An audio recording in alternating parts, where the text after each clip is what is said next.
Selebtuber, kasus dugaan pencemaran nama baik yang dilaporkan Sarwendah Tan makin melebar. Kali ini nama Koko Hiro Cimot ikut terseret sampai ke kantor polisi. Tapi jangan salah tangkap dulu nih. Koko Hiro menegaskan dirinya datang ke Polres Metro Jakarta Selatan bukan sebagai terlapor, melainkan sebagai saksi. Loh, kalau cuma saksi, kenapa sampai dipanggil polisi? Ternyata ada satu momen saat Koko Hiro sedang live yang justru membuat dirinya dianggap punya informasi penting soal akun yang diduga menyebarkan fitnah terhadap Sarwendah. Nah, seperti apa ceritanya?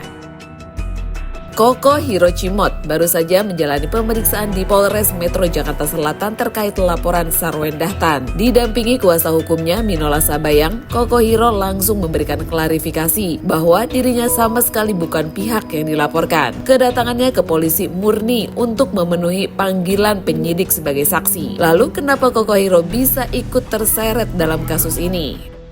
Jadi saya itu dapat surat ya dari Polres Jakarta Selatan begitu kan, untuk undangan klarifikasi sebagai saksi begitu.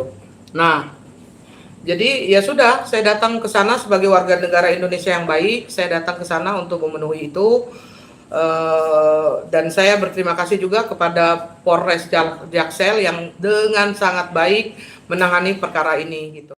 Rupanya, cerita bermula ketika Koko Hiro sedang melakukan siaran langsung di media sosial. Saat live berlangsung, tiba-tiba ada akun lain yang masuk dan melontarkan pernyataan yang dinilai berisi fitnah atau penghinaan terhadap Sarwendah. Dan yang menariknya nih guys, Koko Hiro mengaku justru langsung mengambil tindakan. Akun tersebut langsung di-kick dari live. Jadi, kalau ada yang mengira Koko Hiro membiarkan akun tersebut bebas mengoceh di dalam live-nya, ternyata tidak seperti ceritanya. Dia justru mengaku merasa pernyataan yang disampaikan akun tersebut sudah kelewatan dan tidak pantas. Nah, karena kejadian itu berlangsung di ruang live milik Koko Hiro, penyidik kemudian membutuhkan keterangannya untuk menggali lebih jauh soal akun yang diduga menjadi penyebar pernyataan tersebut. Artinya, posisi Koko Hiro dalam perkara ini lebih seperti saksi yang mengetahui kejadian dari dekat, bukan orang yang sedang diburu sebagai tersangka. Jadi begini. Saya punya live room TikTok ya, live room TikTok. Pada saat itu saya lagi live. Ini runut biar adil yang sebenar-benarnya ya.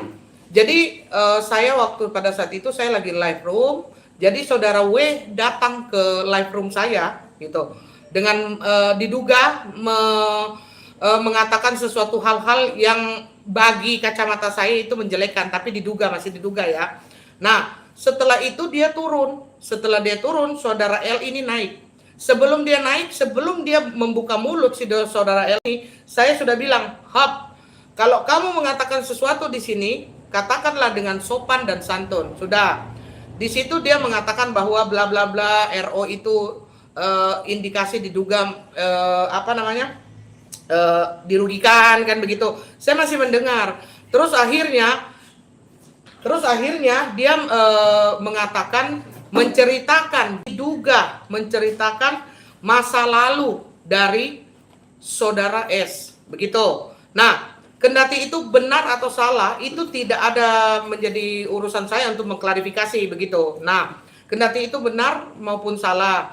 Nah, di sini saya mau menjelaskan runutnya. Ini dugaan si L ini yang dilaporkan begitu. Nah, itu runutannya, itu kronologinya dari awal gitu. Oke. Berarti kan di sini yang dilaporkan adalah si L. Koko terbawa hanya karena si L ya, L karena Koko terbawa sebagai saksi karena ada di room Koko seperti itu ya. Betul. Oke. Apakah yang disampaikan si pelapor ini, si W ini sesuai dengan apa yang kejadian sesungguhnya di room itu? Pelapornya itu si S. Oke, si S. Tetapi runutannya itu kejadian perkaranya itu sebelumnya itu si siapa namanya? Si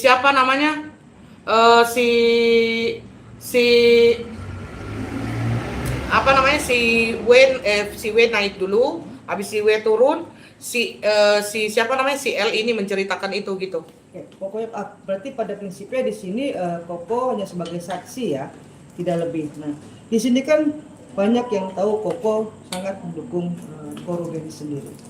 yang saat ini sedang berseteru dengan mantannya. Yang Koko tahu, yang Koko kenal, sepengenal Koko, seperti apa sih Ruben Onsu dulu? Oke, dalam ini yang paling terbaru aja ya, kasusnya yang TSK itu ya. Jadi saya berpikir begini,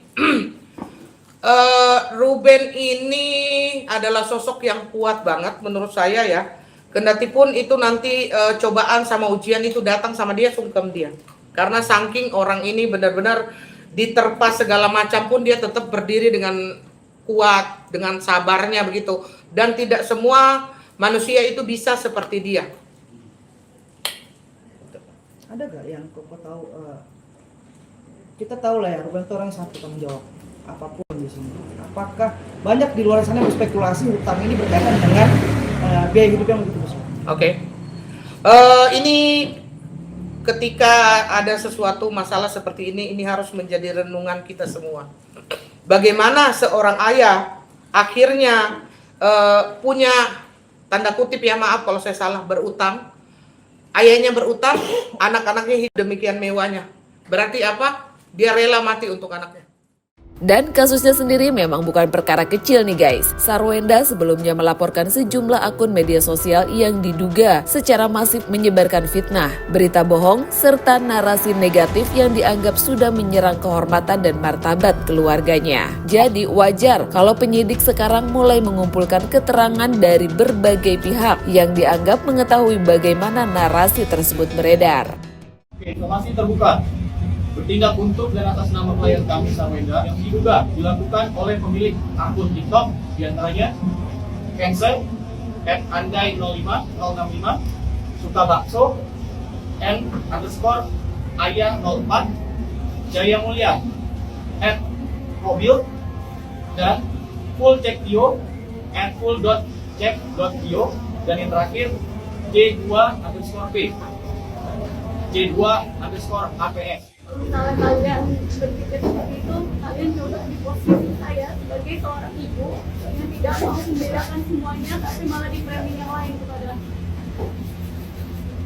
orang-orang yang selalu memframing saya seperti itu. Jadi boleh sekali-kali saya langsung bertanya kepada yang lebih ahli dan mereka yang lebih menyelesaikan semuanya. Nah guys, yang bikin kasus ini makin panas, laporan tersebut dikaitkan dengan dugaan tindak pidana penghinaan, pencemaran nama baik, dan fitnah. Dalam materi yang disampaikan terkait laporan tersebut, pasal yang disebut antara lain pasal 433 KUHP dan pasal 434 KUHP. Yang dilaporkan itu penghinaan. Penghinaannya dalam bentuk pencemaran dan atau fitnah. Untuk pencemaran itu di pasalnya 433 dengan ancaman hukuman 9 bulan.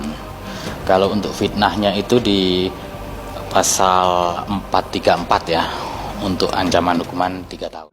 Jadi kelihatannya Sarwenda memang gak mau tinggal diam menghadapi akun-akun yang dianggap sudah kelewatan batas. Dan kalau melihat Koko Hiro sampai dipanggil sebagai saksi, berarti polisi sedang mencoba mengurai satu persatu siapa sebenarnya yang pertama kali menyebarkan narasi tersebut, dari mana asalnya, dan siapa saja yang ikut menyebarkannya.